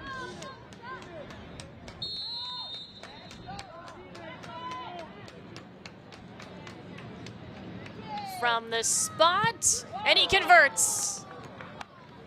Di Rosario frozen on that. Nico Ben Alcazar cuts the lead in half.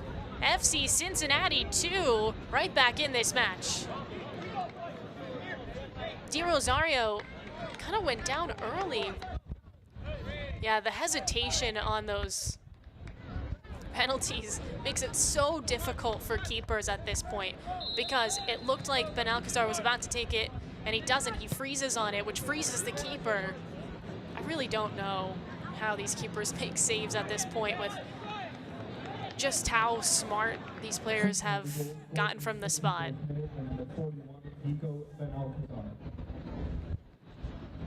Well, things got really interesting. Now, next Toronto FC 2 match against New England Revolution 2, Friday, April 19th at 7 p.m. Eastern Time. You can watch on MLSNextPro.com.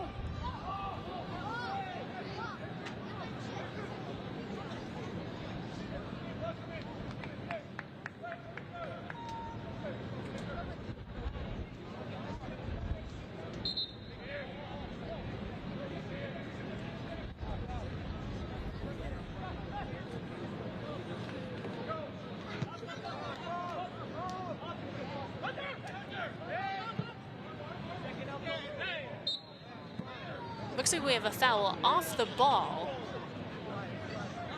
Batiz got pushed by Daly.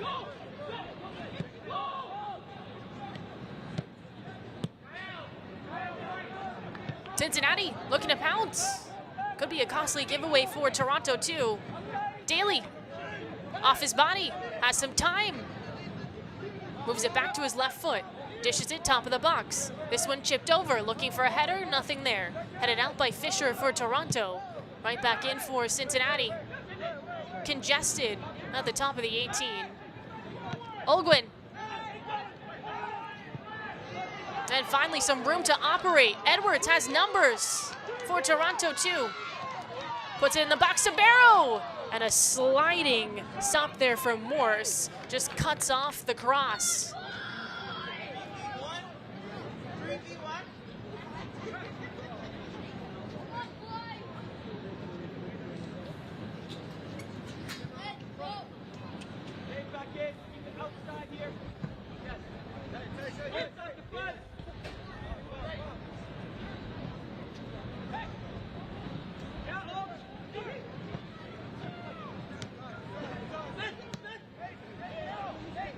Well, this game, as I said, has really opened up in the second half. Good opportunities for both teams. We saw a penalty that Cincinnati just converted. And Alcazar steps up and is money from the spot. Toronto was up 2-0 at the halftime break. Cincinnati. Here's a good chance, stopped. Keeper's out, Di Rosario's beat. Olguin had to collapse in and actually help his keeper get back to his line. There's a shot put on, and Di Rosario stretches for it. It was headed towards the corner. A bit chaotic for Toronto too, but they somehow don't allow a goal in this sequence because Di Rosario, he had gotten beat multiple times, but Olguin, a great job of getting back and just helping out.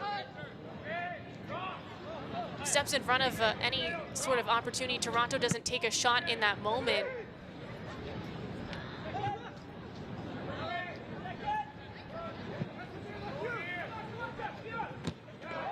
But you can see the confidence building in this half from FC Cincinnati too, and it's a little bit worrying if you're Toronto, because it does feel like a momentum swing.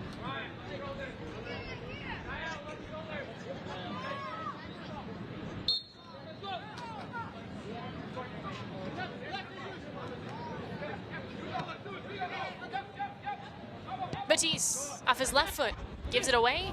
Daly, he'll pass to no one. Olguin, out to Belly, tripped, in open space.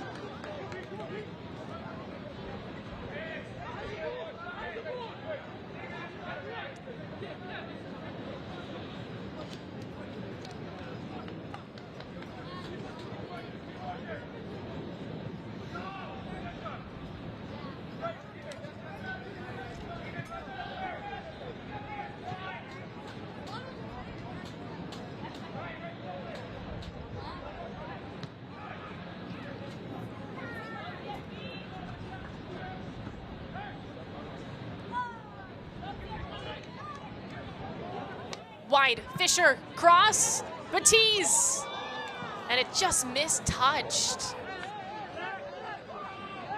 He was wide open on the back post.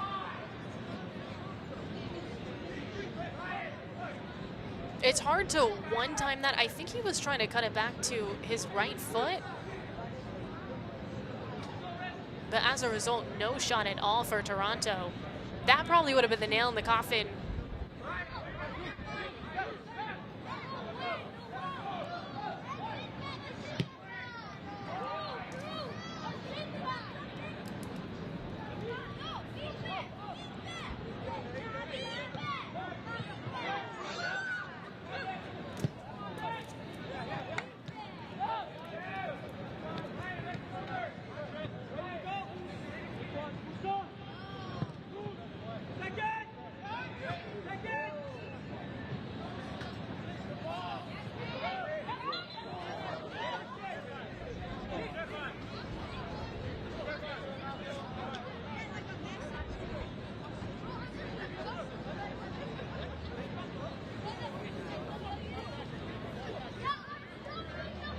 Well, we got 20 minutes to go. 2-1 is a score.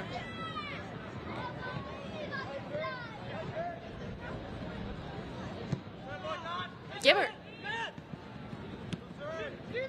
Daly. I was looking for a cutter there. Unsuccessful on the pass. Fisher and company. Olguin. Now back with FC Cincinnati. There's an opportunity for a cross. Heading towards that corner. Defense muscles it away. And we get a foul called. Edwards. I think the foul was actually before that, but on the follow-through, Edwards was taken down. All right, we got a couple of subs coming in.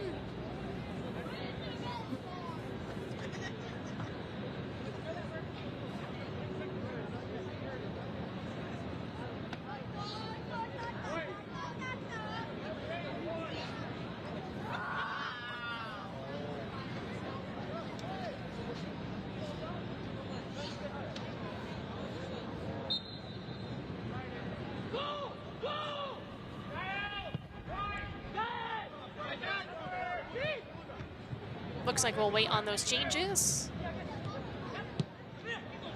Daly.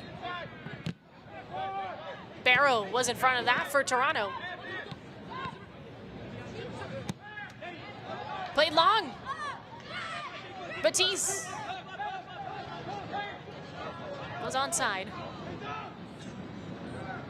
Looking for a cutter, and Morris dives on it. Bit of an aftermath there for FC Cincinnati 2. Of course, Barrow might have touched Morris when he was sliding in, and any time that you touch a keeper, his teammates are gonna take issue with that. It looks like Cincinnati 2 is gonna make a change.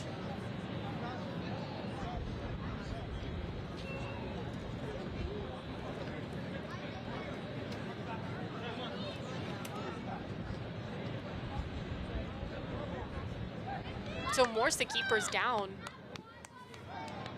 Does look like Hilton's getting ready to come in for FC Cincinnati 2.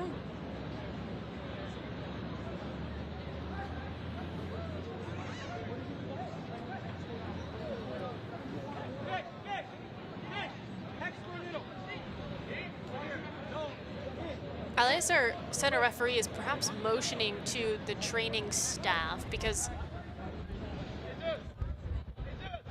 while trying to poke that home, it does kind of look like Morse maybe got hit in the face.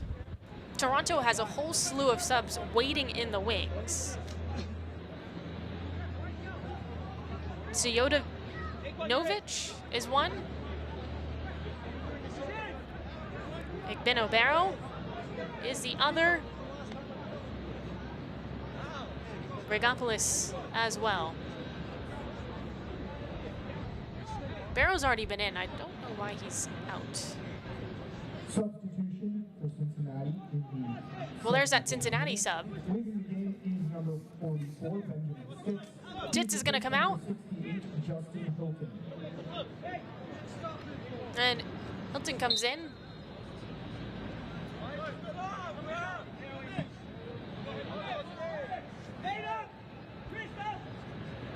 Barrow's left back on the pitch.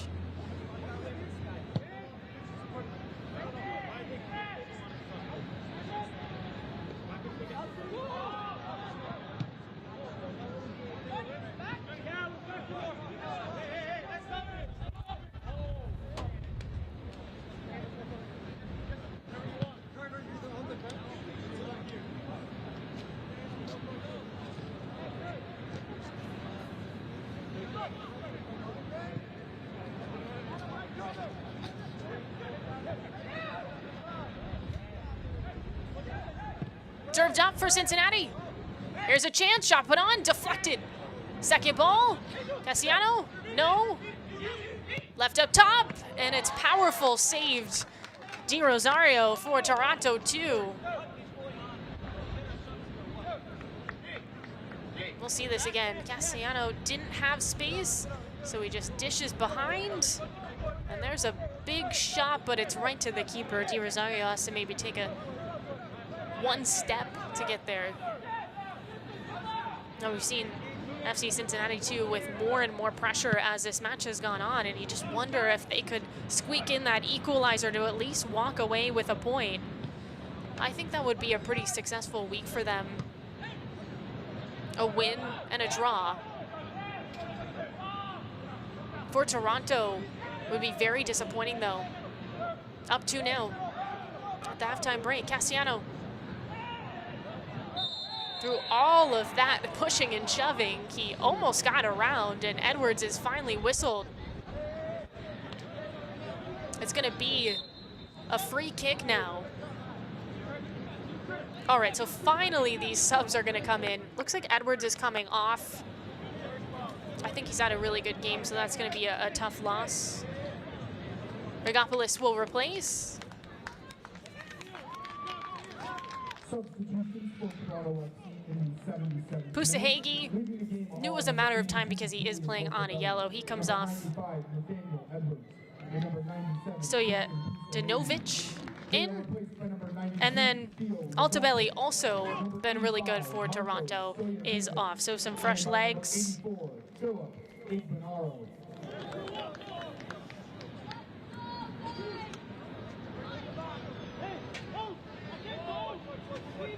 Igbenaro borrows the final change.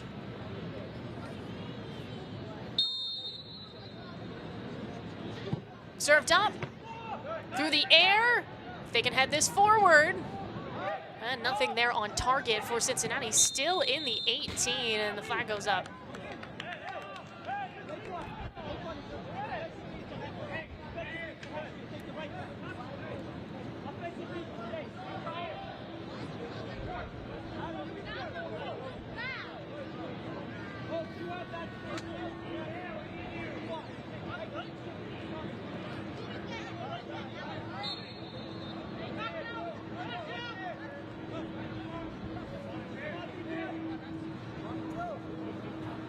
Di Rosario.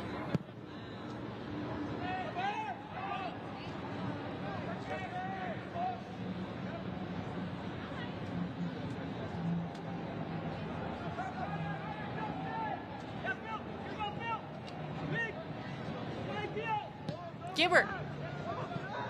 A bouncer through the middle. Zimmerman Cheech, who right now has the game winner. That'll be a goal kick for Morse. FC Cincinnati 2.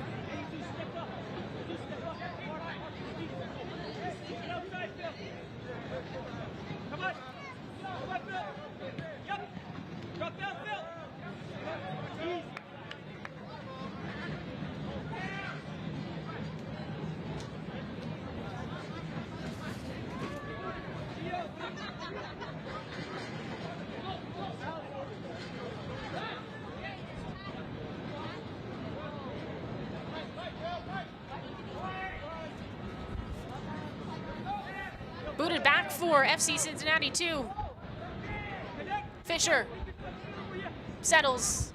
At this point, Toronto seeing if they can add another goal and at least possess to keep Cincinnati off the ball and avoid a stunning and late equalizer from the visitors. Flag goes up on that one. Barrow just a little offside. Well, that's gonna get at least a yellow, and it does. A kick and a push. Ooh, a yellow on Barrow. I didn't notice what he had done before that.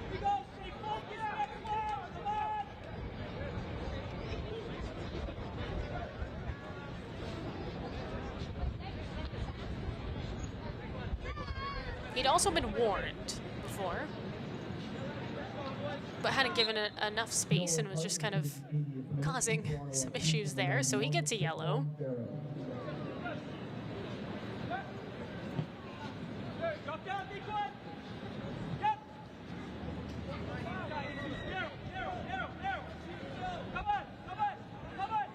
Morse.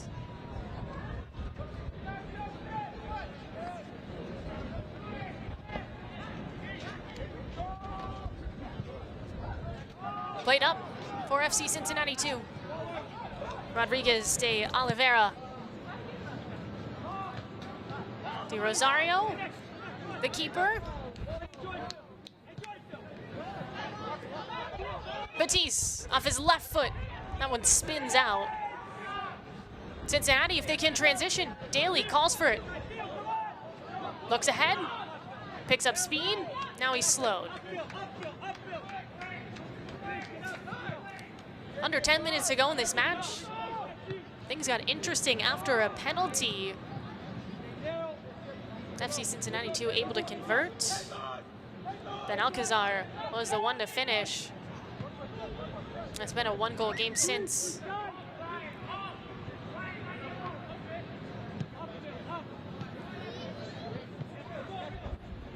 Gibbert.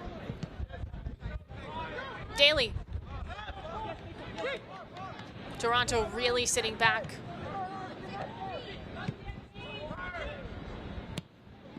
Jimenez soars this one up, and the keeper's there for Toronto too. Di Rosario didn't see much action in that first half, and things have switch for him. He's been involved in a lot, the keeper for Toronto too, in these final 45 minutes. I guess we're not through the final 45.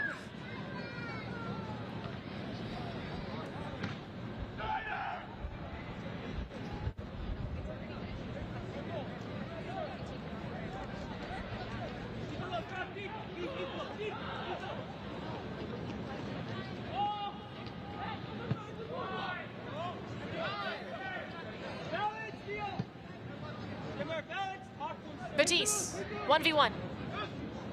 Bolts towards the middle. Fisher, thought about it. Wants a call. He's not gonna get one. Instead, it's Fisher who gets a yellow card. We've seen a lot of yellows in this game. And I wouldn't say it's been an overly physical game. But that means on the pitch for Toronto, Perlman, Fisher, and Barrow all have yellows. Pusahagi had one, but he was subbed off.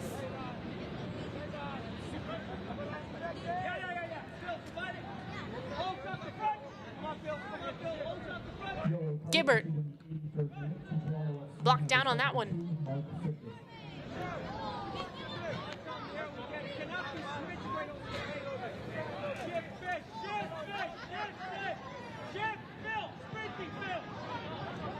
Off the swing.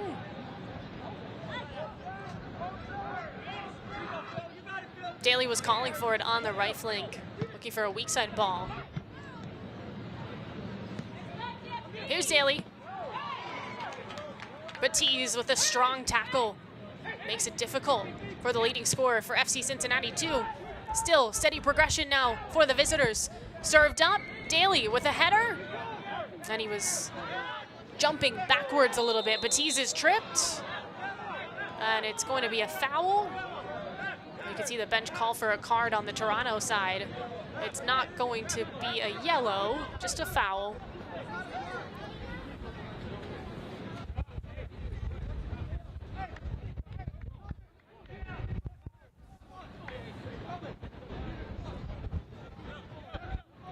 Now, important to note, if for some reason we are tied and FC Cincinnati 2 gets the equalizer, there is a potential for a team to pick up an extra point here in MLS Next Pro. They will go to a shootout.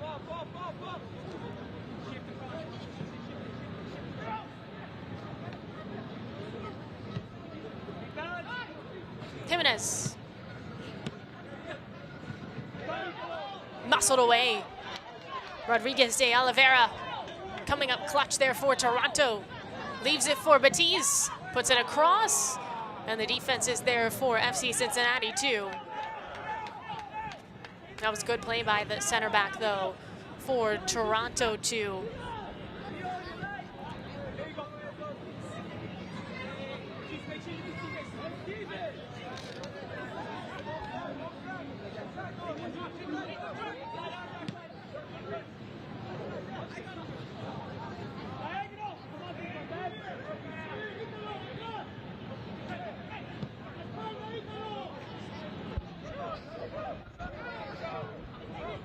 Left to his top of the box. Player goes down for FC Cincinnati 2, no shot.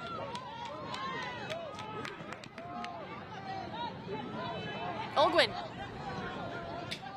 Fisher. Muscled away. Here comes FC Cincinnati. Big shot, and it sails over the crossbar. That was a good chance for FC Cincinnati 2.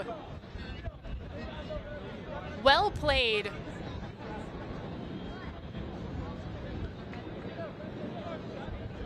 Don't think had the best angle, although it did look like it had potential to just kind of drop in under the crossbar.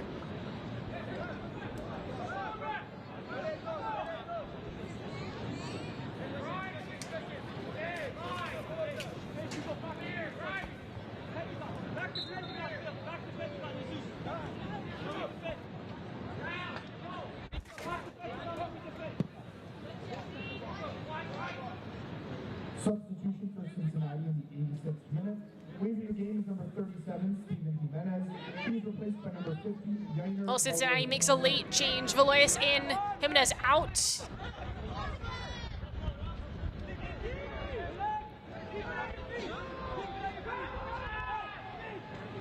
Yanir Valois trying to close out this game for FC Cincinnati too. Maybe he's the answer.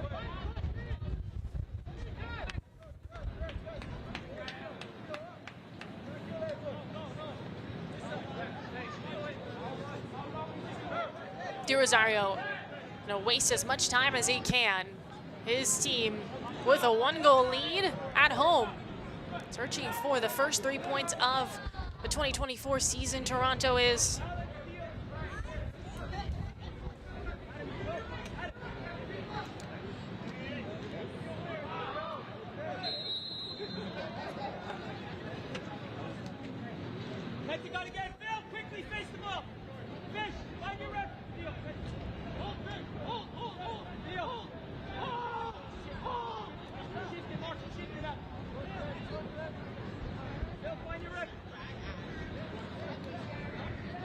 Well, you can hear Toronto just being told to find your mark and stay organized. Very crucial in these waning minutes.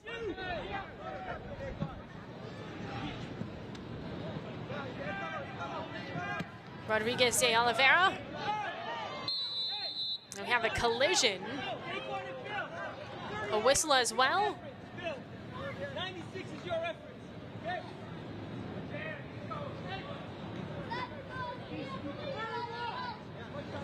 And that foul against FC Cincinnati too, and so a free kick coming for Toronto.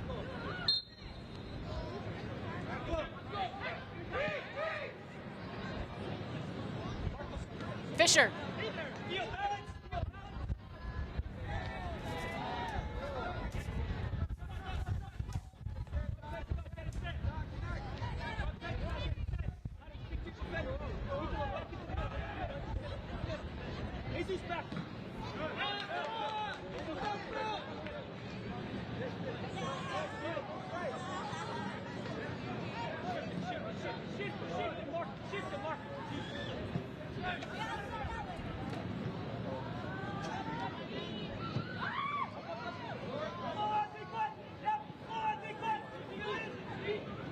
FC Cincinnati, some work to do as we approach stoppage time in the second half.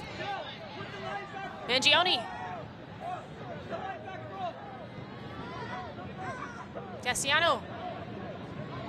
Dribbles behind.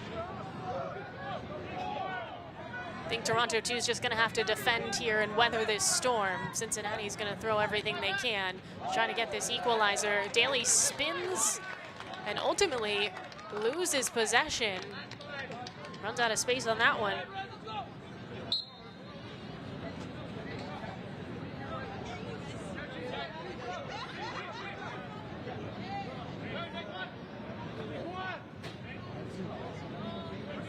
Barrow. All right, so there's going to be 4 minutes of stoppage time. That is plenty of time for Cincinnati too.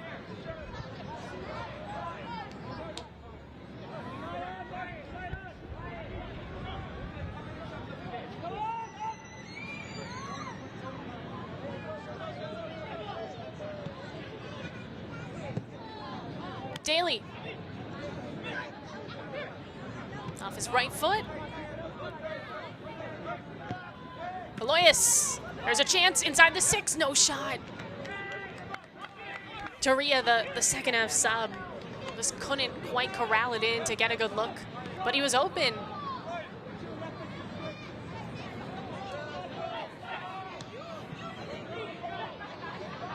Three minutes to go.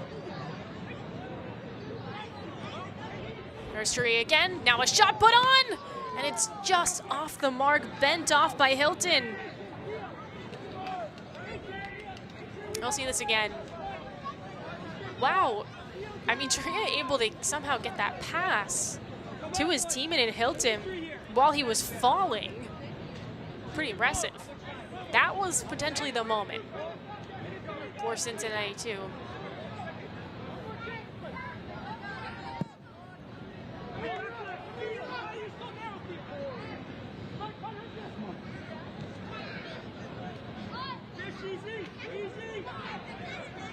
Morris plays it long.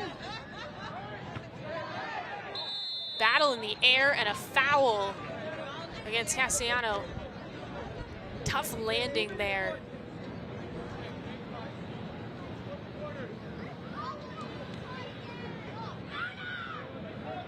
Looks like Perlman's okay. Obviously, Toronto is in no rush, and Cincinnati is absolutely in a rush.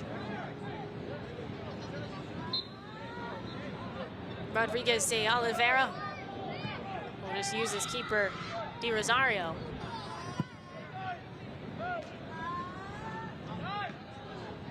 Batiste.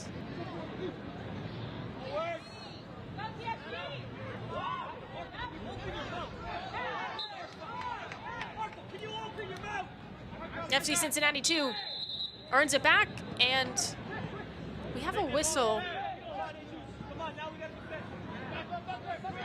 Too quick on the restart. Daly.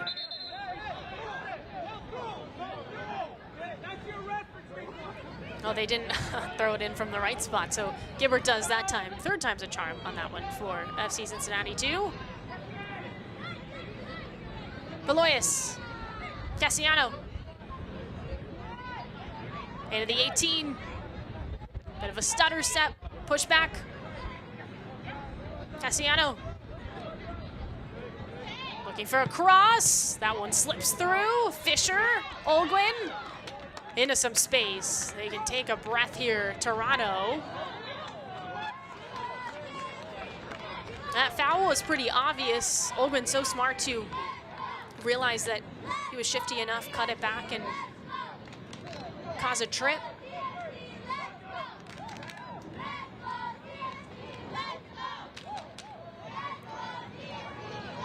Well, Toronto FC2 can taste it, this victory. Waning seconds of the match. Looks like Toronto 2 will attempt to get another sub in.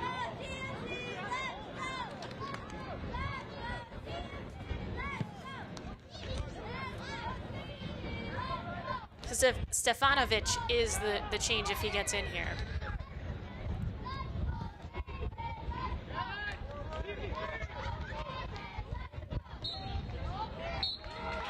There's a final whistle. Toronto FC 2, a 2-1 victory over FC Cincinnati 2. And finally, Toronto 2 has 3 points on the season. They win at home, and they ride 2 goals in the first half to come out with a win. Let's take a look at today's man of the match. It is Charlie Sharp of Toronto FC2, presented by Adidas. And this is the first goal. Sharp was really good in the first half before he got injured, but this really set the tone for that entire first 45 minutes in which Toronto FC2 really dominated, and of course that led them to pick up 3 points at home. Well, Toronto had been waiting for that after 2 losses to start the season, and at York's Lions Stadium in Toronto, Ontario, it's a home side who wins 2-1 against FC Cincinnati 2. Well, from our entire MLS Next Pro broadcast crew, I'm Maura Sheridan. Again, final score 2-1. Toronto takes down Cincinnati. Don't forget, you can watch MLS Next Pro all season long at MLS Season Pass on Apple TV and MLSNextPro.com. Have a fantastic day, everyone. This copyrighted broadcast of Major League Soccer may not be retransmitted, reproduced, or rebroadcast without the express written consent of Major League Soccer.